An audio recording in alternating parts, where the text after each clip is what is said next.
Hey, professor in class. For my final ethics topic, we're going to look at prize-linked savings accounts. Now, I just learned about this 3 days ago on my drive back up to my parents' house, and it was on a podcast, so if you don't know what it is, hopefully this helps clears it up. I have a question for you.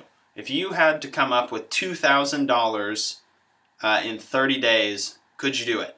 Could you gather the money either from selling things, taking out of your savings, from borrowing from friends? Only 1 in 4 Americans were confident that they could come up with the money. The rest of us said, maybe, probably not. Americans have a big problem with saving money. Now, the researchers from this study said, how can we get people to save more money or encourage them to do so? They thought that savings needs to have a new and exciting spin. Now, how do you make saving money fun and exciting? Prize-linked savings accounts. They're offered by credit unions and banks. They're savings accounts with a lottery payout. So when you put money into your new prize-linked savings account, you get a ticket which enters you in to a lottery that the bank awards to the recipients. So instead of getting interest on your savings account, you don't get any interest, but you get a chance at winning a large sum of money. So that's a great new way and incentive to save money. And it's a lot more exciting than just getting a deposit slip from your bank. Prize-linked savings accounts have been around for centuries. They've existed in most parts of the world. They're really popular in the UK, in Sweden, and in Latin America and the Middle East. Why aren't they in the United States? Because they're illegal. Why is it illegal? Because banks can't operate lotteries. We've also found that $70 billion were spent in lottery tickets and games last year alone. 40% of the sales for lottery tickets go towards states' overhead, the resources used to run the lottery, and it also goes towards funding education. So there's large incentives by the government not to allow prize-linked savings accounts to compete with their lotteries. Is this ethical? Is this in the best interest of the American people? Should governments have a monopoly on lotteries? These are the questions we're going to look at. Here comes December 18th, 2014, where the American Savings Promotion Act was passed. So this bill was to provide for the use of savings promotion raffle products by financial institutions to encourage savings. So, prize-linked savings accounts were legalized across the entire United States. Unfortunately, the only condition with this bill is that the state governments also have to legalize it. So just because the federal government had said it's okay, doesn't mean it's legal in every state. Like for California, for instance, it's not legal here. Congress found that in 2012, the savings rate for Americans was 4.1%. It's not very high. 40% of American households don't have enough savings to pay for 3 months of expenses. So if you get laid off or an unexpected emergency happens, 40% of us don't have the adequate funds to weather the storm. Congress found that personal savings helps people go to college, buy houses, and it also provides a great safety net for them. It's been successful in the U.S. so far, and you might say, wait, prize-linked savings accounts just became legal like a little bit ago. Well, there's some loopholes in states that allowed prize-linked savings accounts, so they really started in the United States in 2010. We'll get into that a little later. But in those states with the loopholes, it's worked out pretty well so far, and it's helped Americans save more money. Encouraging personal savings is in the best interest and the national interest of the United States government. So how does it work? Well, you as the consumer sign up for a prize-linked savings account at a bank or credit union. You deposit money into your account.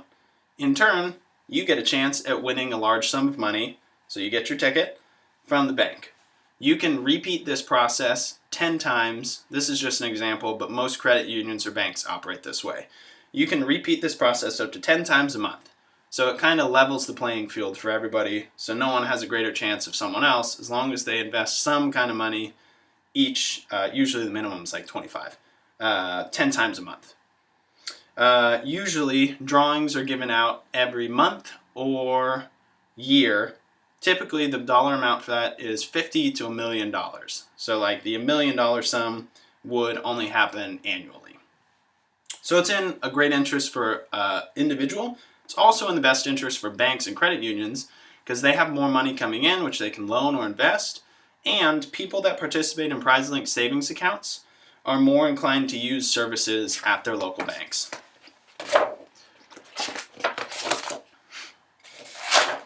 So what are some ethical issues with PrizeLink savings accounts?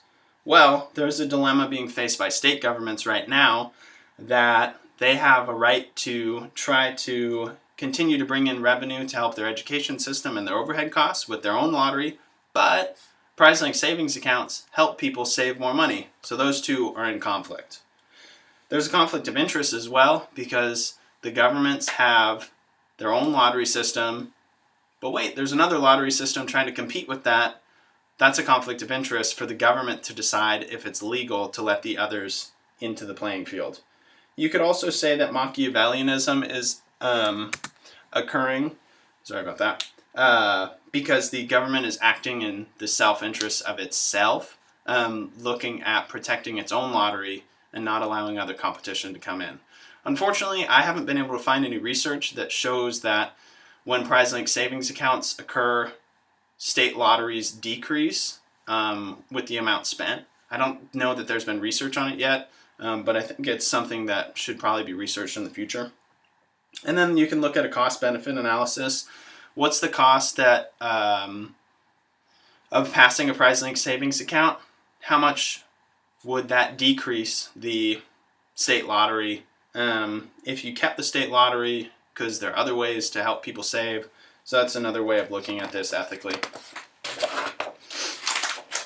Looking at the ethics in the law, it's a rule that says law-abiding behavior equals ethical behavior. It's not always the case. In this situation, you're restricting personal freedoms by not allowing PrizeLink savings accounts into every state, but it's a good one to look at. And then we've got the last three that we learned about during the first weeks of class. We've got consequentialist theory. So that's the most good for the most amount of people and society. It's a great way to look at this question, and I think based on my research, the most good would be to allow people to make their own choices and how they want to spend, save, or invest their money. And it really does, the research has shown that it helps people save more money. The deontological theory is doing what's right. I think that would be not allowing states to have a monopoly on a lottery system. Value ethics approach, you focus on the moral actor rather than the moral act itself. So that would be looking at the government's intentions, character, on how they treat this. There's been many states that have legalized, 10 states that have legalized PrizeLink savings accounts. The other ones, you could really look at their character behind it. So finally, my recommendation is that all states legalize PrizeLink savings accounts and follow suit with the federal government of saying this is a good system for Americans and they should have the choice and the freedom to choose how they want to save, invest, or spend their own money. And I think it's something that it's still new in our country, so we don't know all the specifics, but it's been around in other countries where we can see more research. And it's shown that it really does help people save money, which is in the best interest of the United States and its people. Thank you.